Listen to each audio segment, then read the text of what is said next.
Hello guys, welcome to our YouTube channel Commerce Series, a perfect place for commerce lover। तो आज का हमारा topic है e commerce. तो चलिए स्टार्ट करते हैं आज की video. Meaning of e commerce. E commerce का मीनिंग क्या है? E commerce is the buying and selling of goods और services with the internet and the transfer of money and data to complete the sales.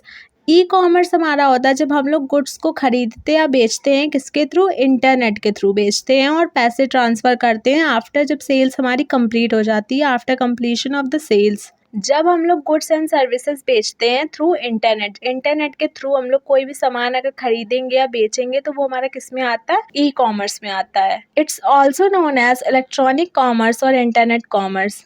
हम लोग e commerce को electronic commerce भी कह सकते हैं बिकॉज ये इलेक्ट्रॉनिक मीडिया के थ्रू होता है, और इंटरनेट कॉमर्स भी कह सकते हैं बिकॉज हम लोग गुड्स एंड सर्विसेज इंटरनेट के थ्रू बेचते हैं। ई कॉमर्स और electronic commerce is the exchange of goods and services और द ट्रांजैक्शंस ऑफ फंड्स और डेटा ओवर द इंटरनेट।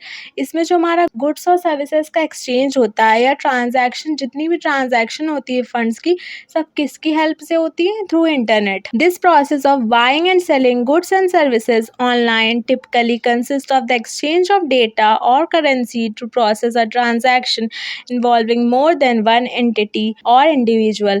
अब इसमें हमारा ऑनलाइन अगर हम लोग कोई भी सामान बेचते हैं, खरीदते हैं, तो एक टाइम पे हम लोग सिर्फ एक ही इंसान को सामान नहीं बेच सकते, मतलब मोर देन वन इंडिविजुअल को हम लोग सामान बेच सकते हैं। अब जैसे कि ई कॉमर्स में हमारा आता है अमेज़ॉन, तो अमेज़ॉन की वेबसाइट पे अगर जाएंगे आप लोग तो एक टाइम पे अमेज़ॉन बहुत सारे लोगों को इंडिविजुअली सेल्स करता है, मतलब एक ही कस्टमर उसका नहीं होता है, सिर्फ इंडिविजुअल प्रोसेस नहीं होता उसका। ई कॉमर्स में जो हमारे बायर्स होते हैं वो बहुत ज़्यादा हो सकते हैं, एक टाइम पे हम लोग बहुत ज़्यादा सेल्स कर सकते हैं। Features of e commerce. E commerce के हमारे फीचर्स क्या क्या हैं? पहला है हमारा support. E commerce provide various ways to provide pre sales and post sales assistance to provide better services to customer.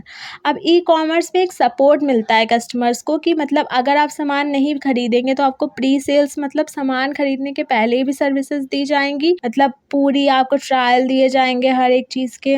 अगर हमने कोई सामान परचेज करा है उसके बाद जो आफ्टर सेल सर्विसेज होती हैं, वो जितनी भी हमारी होती हैं उनको हम लोग क्या बोलते हैं? Post sale services. जैसे कि अगर आप ई कॉमर्स के किसी भी वेबसाइट से या किसी भी ऐप के थ्रू अगर आप कोई सामान खरीदते हैं तो वो लोग क्या प्रोवाइड करते हैं? आप लोगों को वारंटी प्रोवाइड करते हैं, आफ्टर सेल सर्विसेज देते हैं। तो उससे क्या होता है? कस्टमर को एक सपोर्ट प्रोवाइड होता है कि अगर इन फ्यूचर कभी हमारा कोई सामान खराब होता है तो हम लोग अपने कस्टमर केयर से कॉन्टैक्ट कर सकते हैं और हेल्प ले सकते हैं। नेक्स्ट है हमारा प्रोडक्ट कंपैरिजन।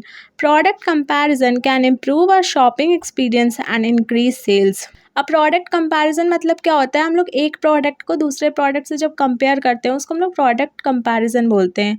तो इससे हमारा क्या होता है? एक शॉपिंग एक्सपीरियंस भी अच्छा होता है और हम लोग अच्छी चीज़ें खरीद सकते हैं। अब जैसे कि हमारे पास दो ऑप्शन है, तो हम लोग अगर उन दोनों ऑप्शंस में कंपेयर करेंगे तो हम लोग किसी एक बेटर ऑप्शन पे पहुंचेंगे, जिससे हमारा शॉपिंग एक्सपीरियंस भी अच्छा होगा और हम लोग एक अच्छी चीज़ खरीद पाएंगे।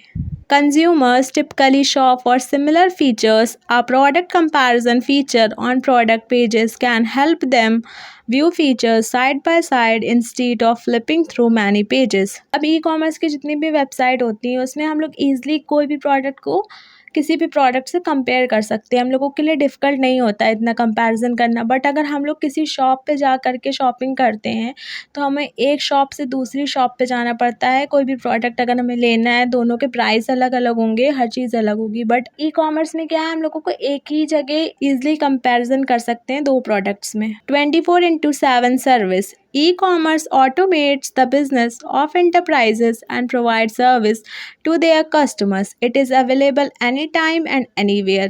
अब ई कॉमर्स के थ्रू क्या होता है? 24/7 सर्विसेज मिलती है आपको, मतलब कि 24 घंटे आप अगर सामान खरीदना चाहें, आप कोई भी प्रोडक्ट परचेज करना चाहें तो आप कर सकते हैं, जिससे कि कस्टमर को भी एक सेटिस्फैक्शन मिलता है कि वो हर समय कहीं से भी ऑल ओवर इंडिया या ऑल ओवर वर्ल्ड कहीं पे भी कहीं से भी कोई भी सामान ईजिली परचेज कर सकता है।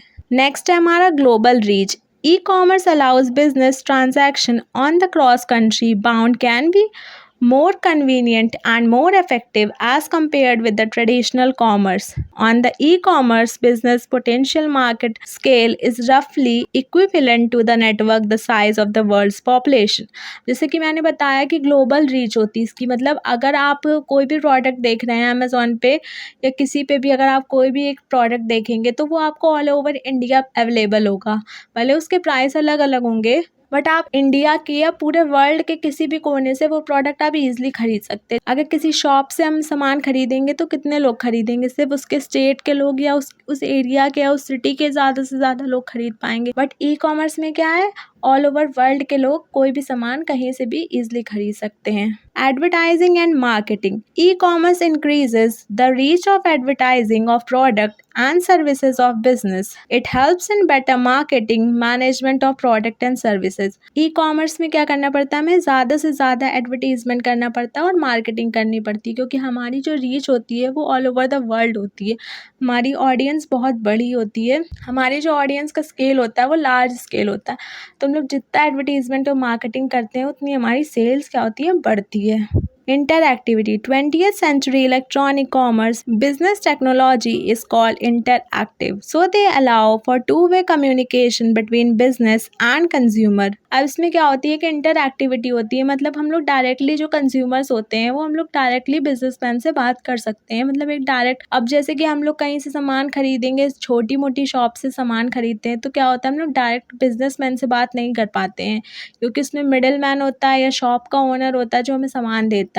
बट ई कॉमर्स में क्या होता है, हम लोग डायरेक्टली बिजनेसमैन से बात कर सकते हैं, क्योंकि वो एक बहुत लार्ज स्केल पे काम करता है, तो उसके लिए कस्टमर सेटिस्फैक्शन उसकी प्रायोरिटी होता है और वो डायरेक्टली कांटेक्ट भी करता है अपने कस्टमर से।